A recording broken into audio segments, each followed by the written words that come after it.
Hi, everyone. Welcome. I see folks popping in.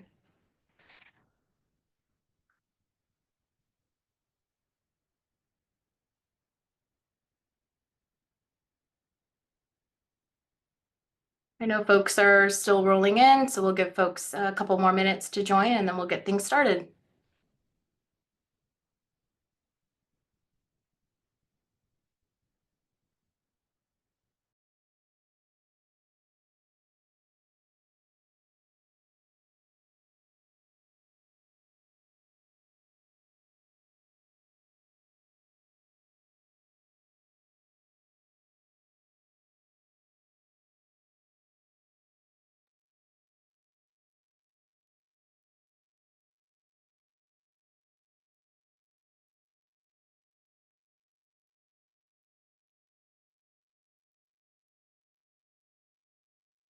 We'll probably wait another minute or so and then we'll get started.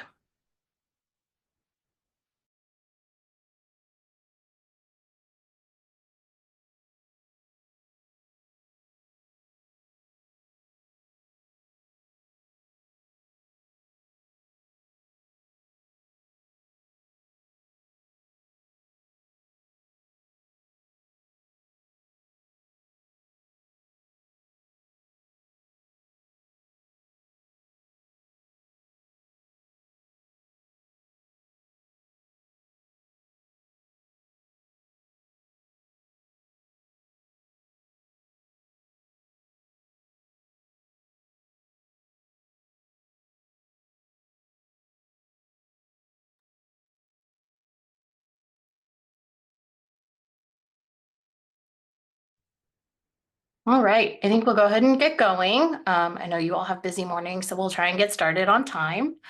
Let's go to the next slide. Hi, everyone. I'm going to say good morning because it's not quite noon yet. My name is Olivia Tai, and I'm a program officer for youth development here at the Paul G. Allen Family Foundation, and I am based here in Seattle, Washington, but was born and raised over in Eastern Washington. So I'm really excited to share a little bit more about this opportunity. Before we jump into things, I want to go over some housekeeping items and a brief agenda for our time together. We'll be providing closed captioning for today's webinar, and all of the details that we'll share with you today related to the RFP can be found on our website. And you'll probably hear me reference our website multiple times during this webinar. So please continue to jump back to that. You'll also find a recording of today's webinar along with a list of frequently asked questions within the next day or so. So don't feel like you need to drastically write everything down. Everything will be there for you online. As far as our agenda goes, for our time together today, we'll share a little bit about the foundation and how we're thinking about youth development, all of which has led us to the RFP that we're talking about today. Then we'll dig into some RFP details like program design considerations, other elements of the work, and we'll spend the remainder of our time together answering your questions, both questions that were submitted in advance, as well as ones that have come up for you live. So please remember to continue to pop those into the queue as they come up, and we'll try to get to as many as possible. Next slide. I'll start with a little background on us here at the Paul G. Allen Family Foundation. The foundation was started 36 years ago by Jody Allen and the late Paul G. Allen, co-founder of Microsoft. We invest in communities across the Pacific Northwest to enhance the human experience of arts and culture, center underserved populations, and mobilize young people to make impact. In addition, the foundation supports a global portfolio of nonprofit partners working across science and technology solutions to protect wildlife, preserve ocean health, and create lasting change. The foundation also funds the Paul G. Allen Frontiers Group, which works to advance cutting-edge research in all areas of bioscience. And now I'll pass it off to my colleague, Anne, to share a little bit more about how we arrived at this RFP. Thanks, Olivia. Hello, my name is Anne Gwynn. I am the Director of Arts, Youth, and Community here at the Paul G. Allen Family Foundation. I will echo our thanks for joining us. We know there are individuals and organizations across the state on this webinar, and we are thrilled to be here with you today. As Olivia noted, one of our areas of opportunity at the foundation really focuses on youth. And our next slide shares a little bit more about the vision that we have for that. Next slide. At the foundation, we have a vision of a world in which youth are interested, empowered, and mobilized to act on the issues they care about. We know that youth aren't just the future. We know they are here today. They are paying attention to the issues that affect them and their communities, and they are eager to act. We also know that there is an opportunity to support more youth across our state in enacting change. Next slide. As we considered the scope of this opportunity and RFP, we spent time conducting research, talking with organizations that directly serve youth, as well as national organizations that have developed pipelines for youth leadership in their own contexts. When we specifically talk about this RFP and what mobilizing youth looks like, it looks like at least three things. We know there are multiple frameworks out there, but for the purpose of this RFP, we're interested in organizations that are supporting youth in three areas. The first is leadership training, and this is really the opportunity for skill development. Opportunities for youth to develop skills that increase their self-awareness, their awareness about the community issues around them, that helps them develop communication and collaboration skills, and the skills to start to analyze the context and challenges of their communities. The second area is around civic engagement. A way to think about that is really about the application and participation of young people. This includes root cause analysis of their communities and participating in local projects. The third, you see on the right, is youth organizing. That's really the culmination in some ways of both leadership training and civic engagement. And there are opportunities for youth to organize with others to enact social and institutional change in their communities. Importantly, it's also an opportunity to develop pipelines for leadership that will continue that work in the future. If you'd like to learn a little bit more about how we are thinking about these three aspects of youth mobilization, we encourage you to look at our website, which includes a report from the Funders Collaborative for Youth Organizing and a youth engagement continuum. Next slide, please. So as we think about this work, why are we doing this? We shared our vision. We shared a little bit about how we're defining youth mobilization. And ultimately, what we're hoping to do is at least three things. One is to advance models that support the youth. So to create an abundance of opportunity for youth across Washington state to engage in leadership development, civic engagement, and youth organizing. The second is really to build collective learning and understanding to help support an aligned and robust ecosystem for change. And the third is to really connect and reinforce action to catalyze other investments alongside ours and to support the work across the state as we think about building a sustainable ecosystem for young people. So specifically, what does that look like with respect to this RFP? Next slide. We at the foundation, we're thrilled to announce a multi-year initiative with a total of $5 million available with a maximum grant size of $500,000 per organization for a 3-year grant term. The awardees will join a cohort of organizations that will connect, as I said on the prior slide, to share research, share learning, share outcomes over the course of the grant period. And we are really encouraging both new and existing programs that serve youth ages 13 to 18 years across our state. There are a number of questions that came up, which we will circle back to in a moment after Olivia speaks about some of the criteria for the grant. Olivia? Next slide, please. So we encourage you to think about the following elements in your program design. How do you consider local leadership, community context, and youth voice in your proposed work? Is your work youth informed? Is it youth led?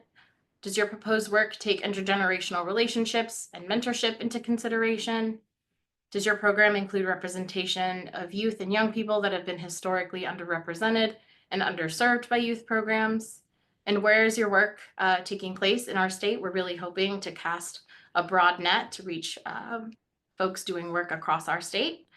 And while not at all required, we encourage programs that intersect with some of our other foundation priorities which include arts and culture and environmental science. And we encourage you all to note that in your LOIs, and we encourage you to apply.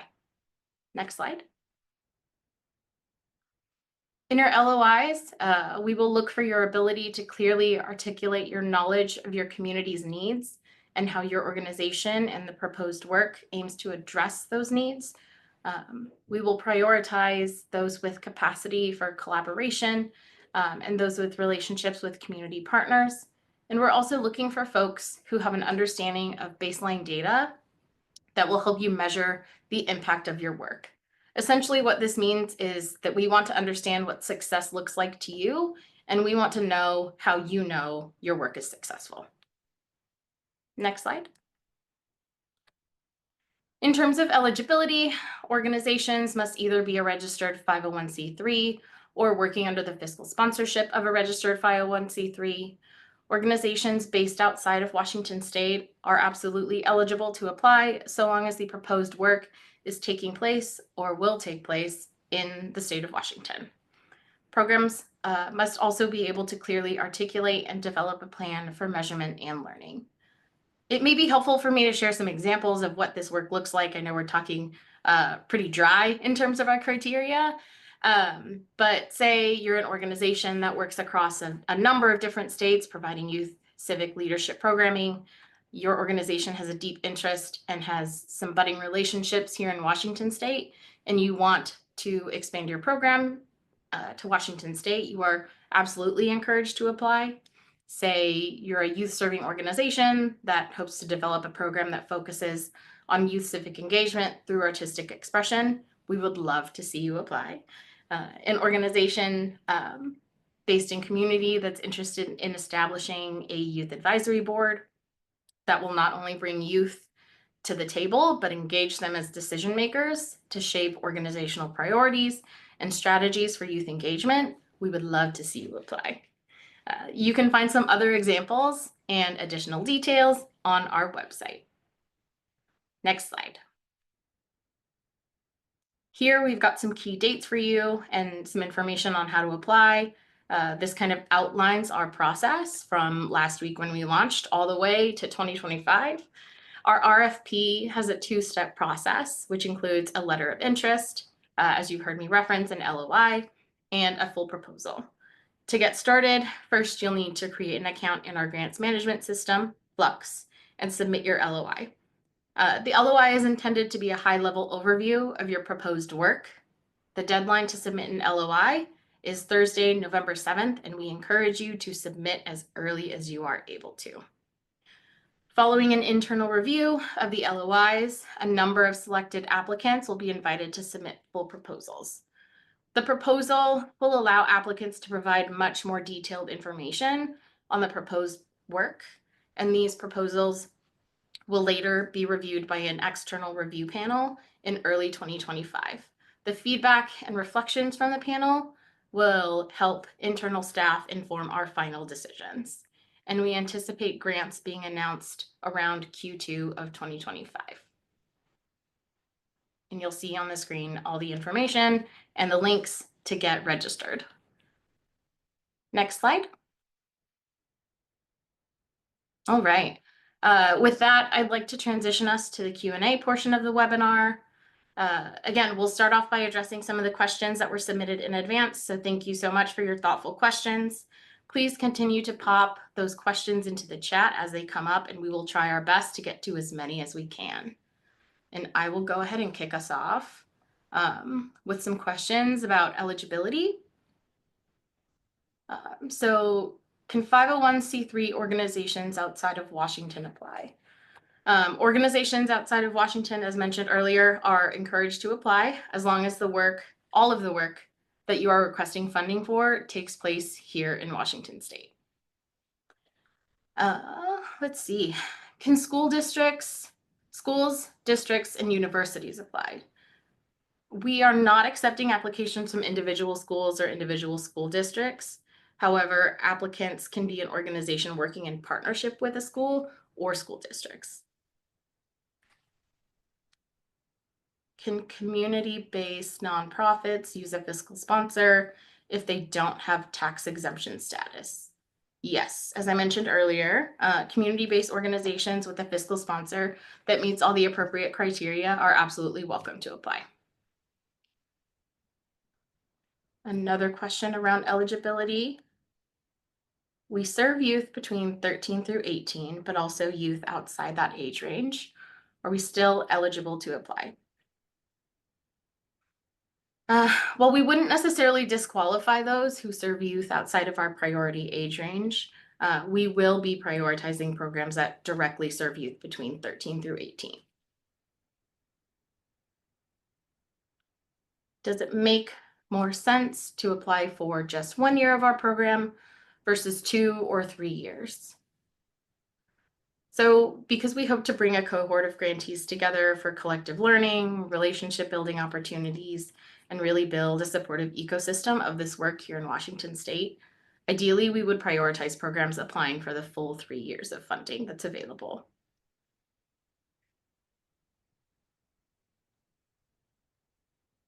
If you're looking to launch new programs, are you interested in being the sole funder, or would you prefer to support a portion of the costs? We would encourage proposals with co-funding, either committed funding or planned funding. And if we would potentially be the sole funder of this work, we would also be interested in learning about plans for sustainability as you're able to share them in your LOI. I'll pass it over to Anne. Thanks, Olivia. So I'm going to go through some questions about use of funds that came through. The first is, what can funds be used for? For example, can funds be used for general operating costs or capital costs? This RFP funds program-related costs and up to 10% of indirect costs. These are not unrestricted funds, but rather use of funds should be tied to programmatic goals and activities. Related, what would be considered an indirect cost?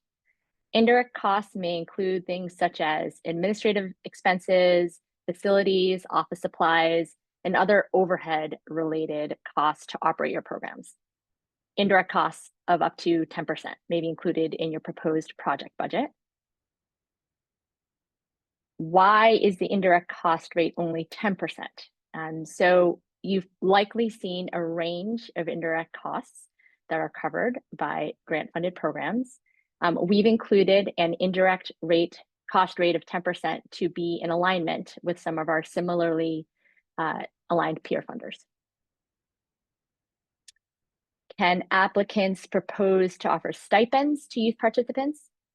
Yes, your budget may include reasonable stipends for youth participation in relation to your proposed project budget. Can grant funding be used for re-granting purposes? While we recognize the important roles that partners, friends of, and foundations play in supporting local organizations, for the purpose of this RFP, we are not accepting proposals from organizations that re-grant or pass funding through. We're looking to partner specifically with organizations that provide direct services. I'm going to turn it back to Olivia to respond to some questions about selection. We got a lot of great questions about our selection process. So one of them being, how will you prioritize BIPOC populations in your selection process? Our RFP, as you've seen, indicates a number of partner and program design considerations, as well as several program elements that we're considering. And who the program serves is just one particular element of our consideration criteria, and one that we are absolutely taking into consideration. Let's see, who is on the expert panel? We have a broad group of experts on our review panel with a wide range of experience in youth leadership development, civic engagement, and youth organizing, all from different vantage points. These are folks who are working directly with young people and also run organizations that serve young people to lead research in the field.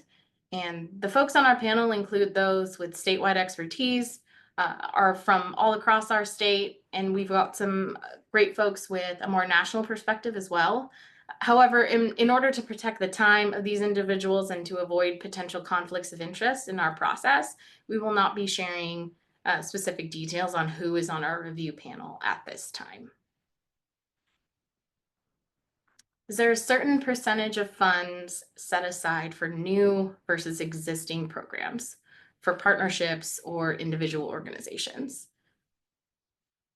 So we don't have a set target with regard to the mix of our portfolio. Essentially, we don't have a set percentage of awards for new versus existing programs or partnerships versus individual organizations. We don't yet know what will come in through our LOI process, and so we're really open, and we're not coming in with like a pre-prescriptive idea of what our portfolio will look like. And I'll pass it to Anne. Thanks, Olivia.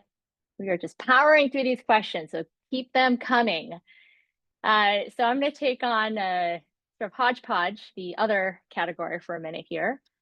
The first question is, what are the LOI and proposal questions? So the LOI questions will be visible once you register in our grant system, which is called Flux. There's also an opportunity once you register to download the full set of LOI questions, because we recognize that folks might want to work outside of our system and then copy and paste them into our system. With respect to the full proposal questions, those will be made available to those invited to submit full proposals and not before that time. Next is, will you open this opportunity again next year? Do you know? On this, we are in the process of evaluating what future opportunities will look like. Our team is continually doing that, so we are not able to commit to a yes or no at this time.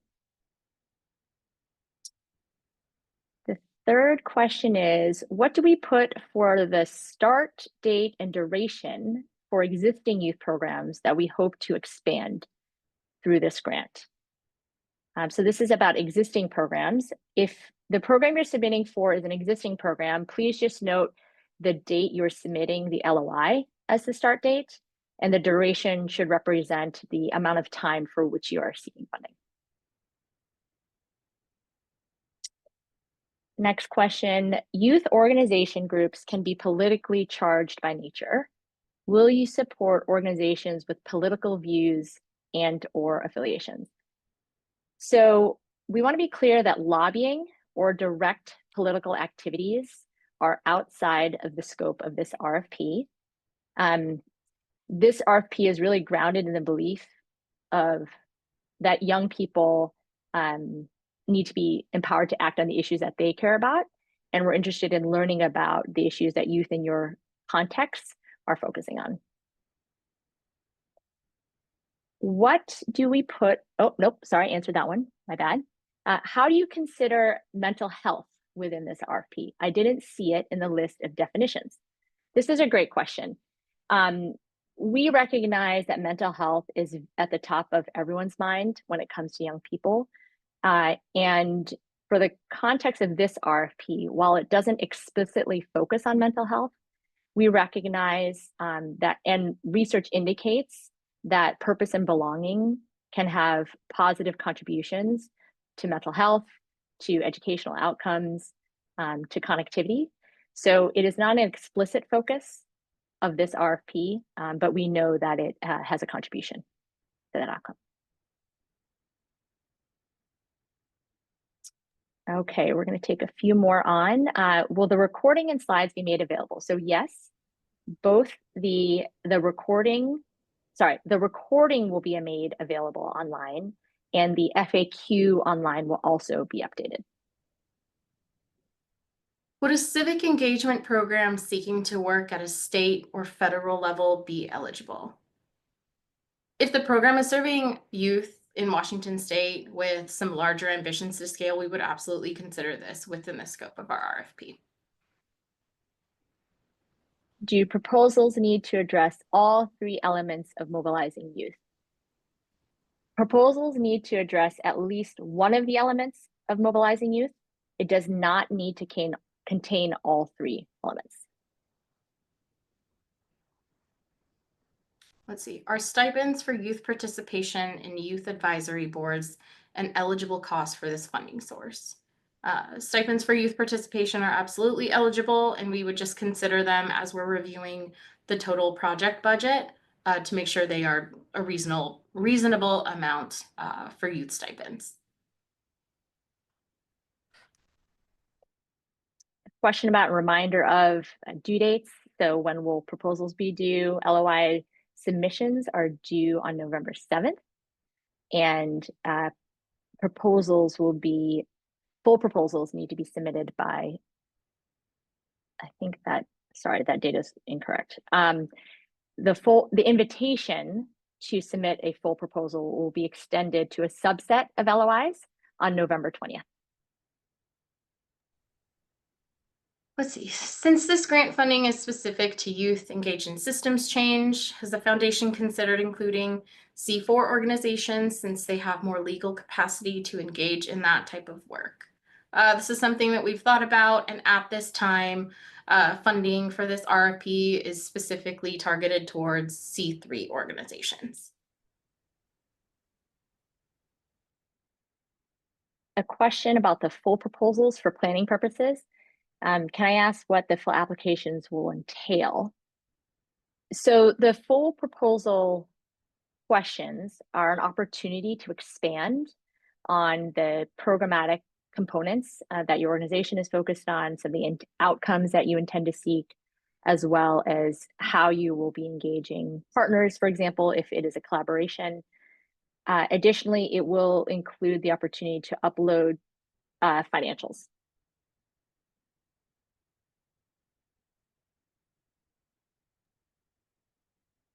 Let's see, is there a matching requirement or are matches looked on more favorably? We encourage proposals that have co-funding. And if we are the sole funder, we would be interested in plans for long-term sustainability. But we know that this is something that will come up, considering that we're explicit about being opportunistic about funding both new and existing programs. Is there a minimum number of youth you're looking for organizations to serve? Are there minimum service requirements? So the answer to this is no. We recognize that some applicants will be new organizations and programs, some will be existing. What's most important is to understand your plan and your path for engaging youth and what you'll be doing to hit that goal. And we recognize that organizations will grow at different rates, and really grounding your plans for supporting youth and those numbers and in the local context and those factors that contribute to whether it's a smaller program or a larger program will be helpful to understand. I see a couple related questions here, so I'll take both of them. Is the max amount grant of $500,000 divided amongst 3 years, or is that the max amount for each year? That's a good question. So the max grant amount, $500,000, is spread across the 3 years. And the following question, if awarded, when would funds be dispersed? Yearly, quarterly? So we expect awards to start in Q2, Q3 of 2025 with annual payments across the 3 years, so 2025, 2026, and 27. And they will be dispersed based on the budget needs of the proposed project.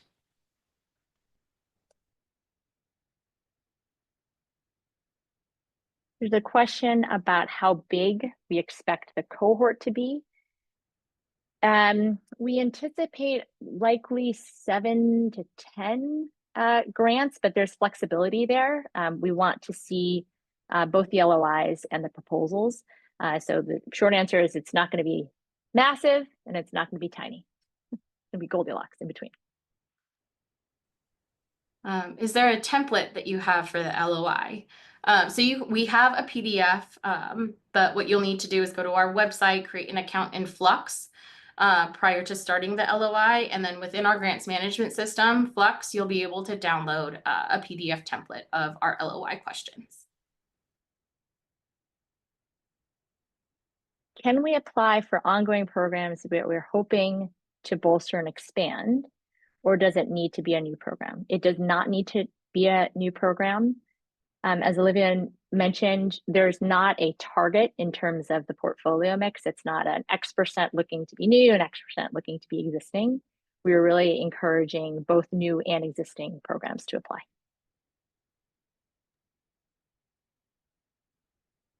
What are the reporting requirements if one has received a grant? What type of time commitment should be expected for cohort participation? So we're asking that grantees become a part of a larger learning cohort, and it's likely that we'll meet quarterly. We really want a part of this process to be relationship building and supporting the ecosystem of this work. And so we really want to, in addition to the dollar, provide grantees with the opportunity to build relationships and connect. We have not yet finalized some concrete details around what reporting will look like. Another question, as far as the geographic area goes, the RFP mentions, quote, particularly outside of Seattle and the greater Puget Sound. Is this a strong preference or just an attempt to ensure that funding is equitably distributed statewide? Our hope in having a broad geographic scope and encouraging LOIs outside of Seattle and the greater Puget Sound is to have a diverse group of organizations representing a diverse group of communities across our state.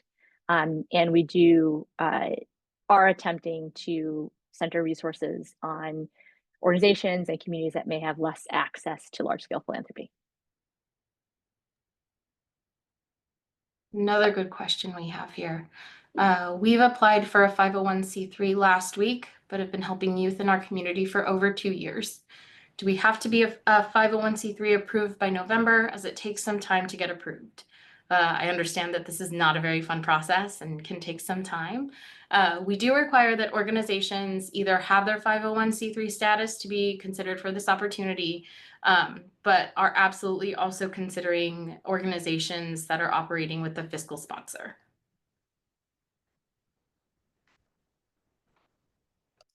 Will we need to specify a requested amount in the LOI, or will that come in the full proposal? Please specify a requested amount in the LOI. You'll see a space to do that once you're in the system.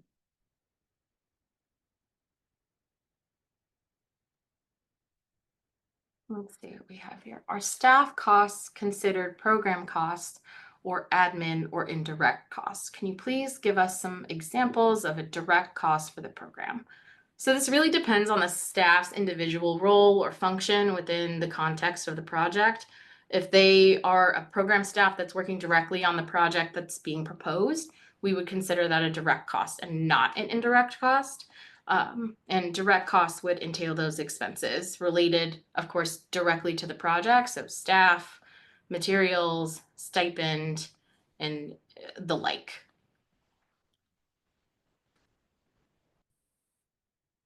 And 2+ organizations apply as co-applicants. Do you encourage partnerships or several groups working together, or prefer one lead organization? I answer the second part of that question first. We don't have a preference, whether it's a single institution, organization, or a collaboration. We encourage collaborations, and information about why that particular collaboration is most effective to achieve the intended outcomes that you're pursuing. With respect to 2+ organizations applying, in the system, one organization will need to register and submit the application, but there will be space to denote partnerships. Going back to the question around indirect cost, does the 500,000 maximum include the 10% indirect, or can we add the 10% indirect on top of the 500,000? Great question. The 500,000 includes the 10% of indirect costs. So be sure to factor that into your budget considerations. Do you have youth input or participation in the creation of this grant funding and or the selection process? The answer is yes. We did speak with, as I mentioned, youth serving organizations and researchers, and we also spoke with young people as we considered the scope of this RFP. And additionally, there are young people involved in the selection process.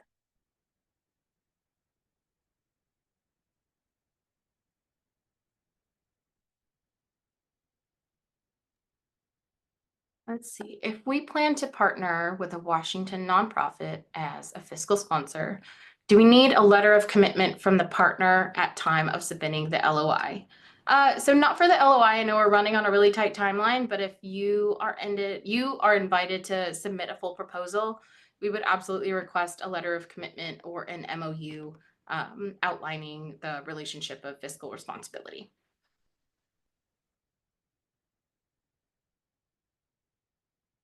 All right. Next up. All right. Is there a minimum size of grant that will be awarded? Can smaller organizations apply?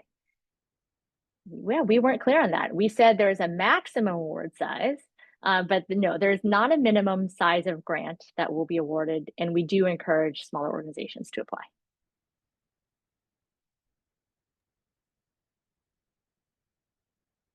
We understand this is for programmatic costs, but would capital, like a van purchase, to get kids to our programs count as something that would be covered, or would that be counted in the 10%?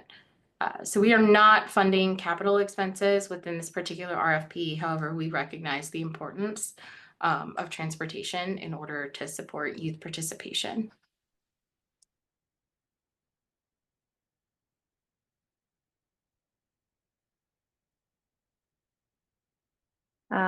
My organization receives funding from another foundation that has funding from the Paul G. Allen Family Foundation. Are we eligible for these funds too? Yes.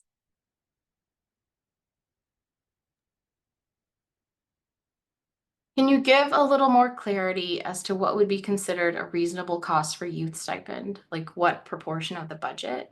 I think it's hard for us to make a sweeping generalization of what reasonable would be.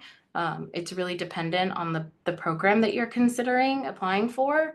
So we will try our best to take a look at the bigger picture of what you're proposing, but I don't think it's appropriate for us to determine what a reasonable cost is.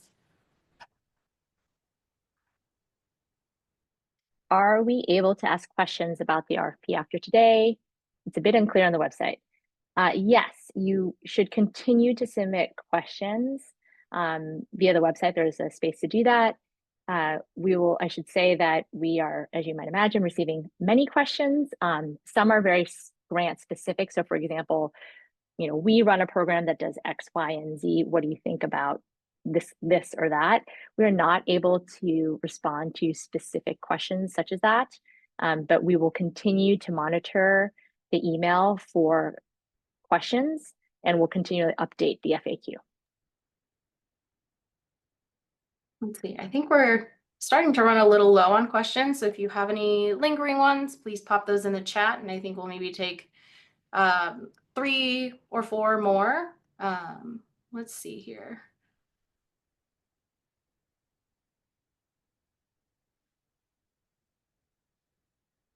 Will everyone who submits an LOI be able to submit a full proposal, or will we be invited to submit a full proposal based on the success of our LOI? So upon review, we will be selecting a small number of organizations to submit a full proposal. So not everyone who submits an LOI will be invited to that process. Somewhat related to that, regarding full proposals, after the November 20th invitation, when will full proposals be due? We are aiming for mid-January at this point.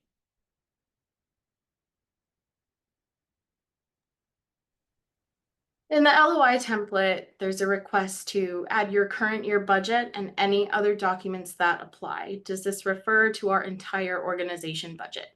Yes, good question. This is referring to your organization's entire budget.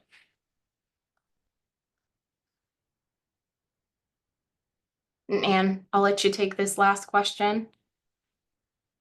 I'm going to pick one. I'm sure it's the one you're looking at too, but you mentioned leadership training and skill training for youth. Does this extend to general professional development, such as resume writing, essay writing, interview skills, time and project management, etc.? These are activities we would include under the definition of skill training.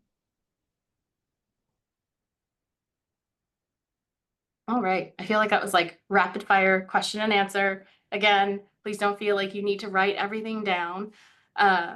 Everything will be available on our website.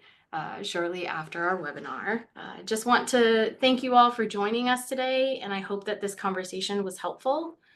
Before we hop off today, want to leave you all with a few reminders. We highly recommend you review all the information on our website to ensure that your proposed projects fit the criteria that we've shared. And our website will soon be updated with the recording of this webinar and FAQs. And like Anne mentioned, our question submission form will continue to be available, and we will update our website accordingly as some relevant questions continue to flow in. LOIs are due by Thursday, November 7th, so a little under a month. So please be sure to visit our website, get your LOI started in Flux as soon as you are able to. Before I leave you all today, just want to thank you all so much for the work that you're doing to support youth and young leaders across our state. We know the work is not easy, but we know that this work is critical, and we are so excited to learn more about all that you are doing. And anything to add before we hop off? That's it. Thanks so much. Thanks, everyone.